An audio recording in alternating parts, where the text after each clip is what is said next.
Hello everybody, welcome back to another video, and in this video we will be doing exactly what it says on this title, which is deriving the formula for the area of a circle. And we will use two methods here, and I will cover the first method in this video and the next method in the other video. And this method uses just an integral. So the reason why we'll do that is because an integral, by definition, is finding the area under a curve. And that is essentially what we're trying to do. So I'll elaborate now. We know that the formula for the equation of a circle, just an equation of a circle in a Cartesian plane, is x squared plus y squared is equal to r squared, where r is the radius of the circle. So for instance, if we had x squared plus y squared is equal to 4 squared, which is 16, then we would end up with a circle which has radius 4, like so, where this is the radius. So now what we need to do is we need to have y as a function of x, because whenever we're integrating, we do not want to deal with two variables. Then we need to isolate y in this function. So we have now y squared is equal to r squared minus x squared, and then we take the square root on both sides. So what happened is we take the square root of r squared minus x squared, and since this square root will result in a plus or minus, we can actually just take the positive square root, because it's easier to integrate that way, and then multiply our answer by 2 to get the resulting integral. So what we'll actually do is we'll now construct an integral with the bounds, and then since this is r and the radius is the same always from the center, this is going to be negative r, we will actually do our integral from negative r to r. So let's do that. And now we have our function, the square root of r squared minus x squared and dx. So this is quite a tricky integral on its own, because you will need to perform a trig substitution. But the trig substitution works out very nicely. So what we'll actually do is we recognize the structure. When we have the square root of some constant minus x squared, we can use the fact that you can use some trig identities. So then what we'll do is we'll actually say x is equal to r sine theta. Now we'll take d by dx, or we'll take the derivative on both sides, and we'll get dx is equal to, and then r, and then the derivative of sine, which is cosine theta, and that is d theta. So because of the chain rule, we're taking d by dx. Now we have to multiply by that. So now what we do is we can perform our substitution. So now this integral, transforming it into the theta world, we get the integral from negative r to r, and now we have the square root of r squared minus, and then x is r sine theta. So we have r sine theta, and that's all squared. And now we have to multiply by dx, which is now r cosine theta d theta. So now what we do is we can expand this square. We have fairly simple or straightforward steps now. So we have the integral from negative r to r of then the square root of r squared minus, and then we can distribute the power here. We have r squared sine squared theta d theta. And what we notice here, and why we actually set x to r sine theta, is that we have an r squared in both terms. So what we can do is you can actually factor out the r squared and see what we get. So we have the integral from now negative r to r of the square root of, then factoring out r squared, we get now this is just 1 times r squared, and then this is r squared times sine squared theta. So now we're just left with sine squared theta, and that's still times, and that was actually a mistake here. This is still times r cosine theta d theta. We have to remember to put in our dx in terms of d theta. So now we have our r cosine theta d theta. So now what we can do is we can see that we have 1 minus sine squared x, and we of course know that sine squared x plus cos squared x is equal to 1. So if you subtract sine squared x on both sides, then you'll end up with just cosine squared x. So what we can actually do is we can now simplify this integral to be the integral from negative r to r of the square root of r squared, and then simply just times cosine squared theta, and then times r cosine theta d theta. And what we see now is that we have 2 squares inside of a square root, and we can actually cancel this, because this is essentially looking at distributing a 1/2 power to everything, leaving you with the power of 1, and then that's just the original thing. So now we have the integral from negative r to r of, now we just have r cosine theta times, and then we have our dx, which is r cosine theta d theta. So we're actually in the theta world, yes. So now what we can do is we can see that we can multiply these terms together. So we get the integral from negative r to r of, and then we have r squared, and then we have cosine squared because there's two cosine terms here, cosine squared theta d theta. So we have reached another relatively tricky integral because we have a cosine squared term. And what we can actually do to make this a bit easier for now is just take out this r squared, because it's simply a constant in the theta world when we're integrating with respect to theta, the variable. So we have our integral of cosine squared theta. So the way that we'll do this is by using the cosine reduction formula. And what that is I'll just keep this here actually. It states that cosine squared theta is equal to, and you can of course prove this, 1/2 of 1 plus cosine 2 theta. And of course this can come from the double angle identity for cosine. So we'll use this fact over here to simplify our integral. And the first thing that we'll notice is that we have a half multiplied by everything. And that half is just a constant. So we can actually take that constant out with our r squared. So now we'll actually be left with a half r squared times the integral from negative r to r of, and then we have the inside part, which is 1. And then what we can do is we can actually see that this is being summed. So we can actually separate the integral. So we have 1 d theta, and then we're adding the, and then 1/2, because this 1/2 r squared in reality is just factored out. So then if you distribute it, you still have the 1/2 r squared, and then you still have the integral from negative r to r, and then you have cosine 2 theta d theta. So now our integrals are a lot easier to work with. And of course we can see that here we have the integral of 1 in the theta world, which is theta. And then whenever we have the sine or cosine of ax plus b, then what we can do is we can just use a u sub. So we can say that u is equal to the inside, which is 2 theta. Therefore, du is equal to 2 dx, and then dx is equal to 1/2 du. And then what we'll see is that we can replace this 2 theta with u, take this 1/2 factor out, and then just integrate cosine u in the u world, which is very nice. So we'll actually just get sine of u, which is 2 theta over 2. So in general, if you have the sine or cosine of ax plus b, that's just the integral of sine or cosine over a, because that will be the derivative of the inside. It's like the reverse chain rule. So then what we do here, we can actually compile our terms. And I'll actually just, to make it easier, I'll just factor out this r squared here. So this is all being factored out. And since we have two integrals that have the same bounds, and we actually separated them by our own choice, we can bring them back together. We have theta plus, and then we have the integral of this, and this integral right here is going to be the sine of 2 theta over 2. So now we have to add the sine of 2 theta over 2. And this now finally is all being evaluated from negative r to r. So we can close our bracket here.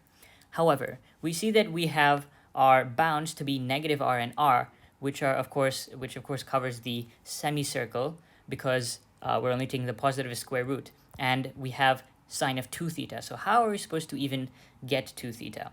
Well, first of all, what we can do, because we can actually get theta, is we need to get sine 2 theta in terms of sine theta. We don't really want to have 2 times theta. So what you can do is we can again use the double angle identity for sine, which you can prove using the sum rule, but I would have covered that on one of my other videos. So I'll just write it down here. We have sine of 2 theta is equal to 2 sine theta cosine theta. So we can use this to simplify our evaluation here. So now this is 1/2 r squared all times, and then you have you have theta plus 2 sine theta cosine theta over 2. And we'll see that these 2's cancel. So we actually don't even need our divide by 2. We can remove this, and we can bring our sine theta cosine theta just over here. And now we still have to evaluate this from negative r to r, but this looks a lot nicer. So let's do the final step of our trig substitution, and that is to find out what all of the theta instances are in our evaluation here and get them back to the x world. So we know, let's just go here, that we know that x is equal to r sine theta. So what we want to do is we want to essentially find or retrieve some information about the side lengths of a right triangle using these trigonometric functions.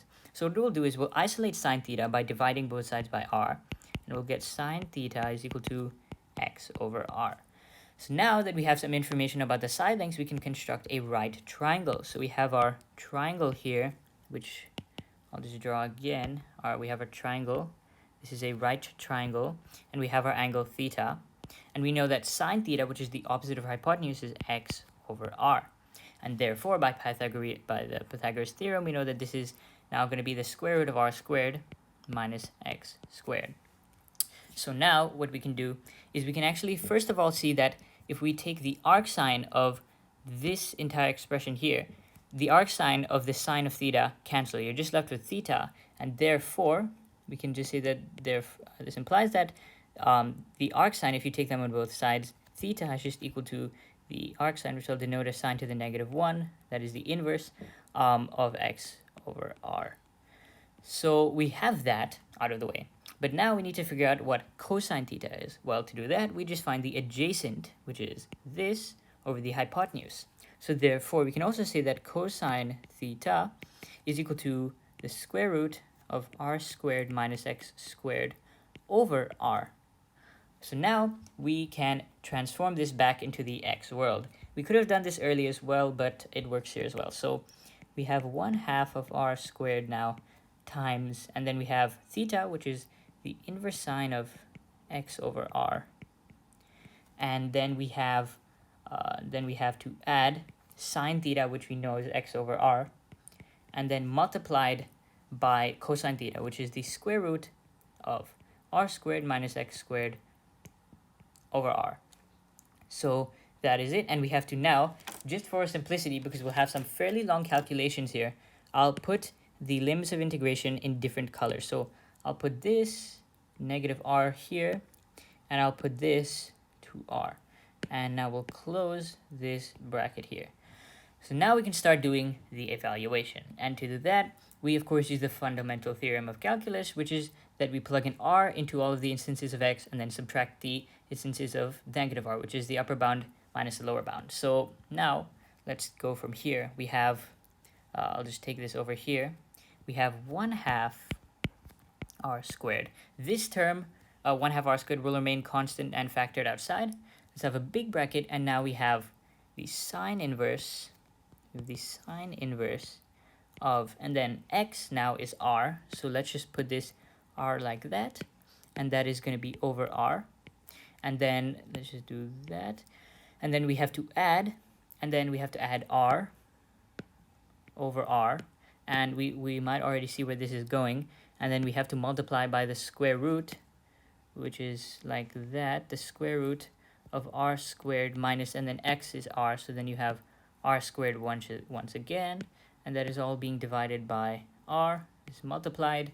You can also combine these terms, but we'll see that these terms will actually collapse to 0 because we have r squared minus r squared, which is 0. The square root of 0 is 0, and 0 over anything is 0, and anything multiplied by 0 is 0. So we can actually make a note here that this actually collapses to 0. But let's just continue anyways. So now that we have plugged in r, we have to subtract, and I'll just put a bracket here.